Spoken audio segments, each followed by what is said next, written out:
And why should we feel anger at the world? As if the world would notice. Like an attachment to a sparrow, we glimpse it and it's gone.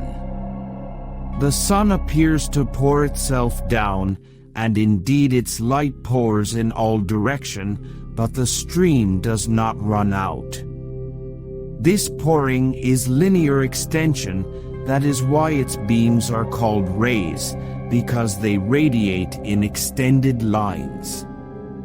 You can see what a ray is if you observe the sun's light entering a dark room through a narrow opening.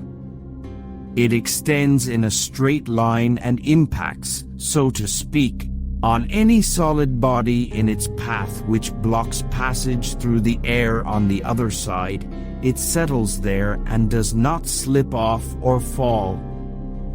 Though you should be going to live 3,000 years, and as many times 10,000 years, still remember that no man loses any other life than this which he now lives, nor lives any other than this which he now loses.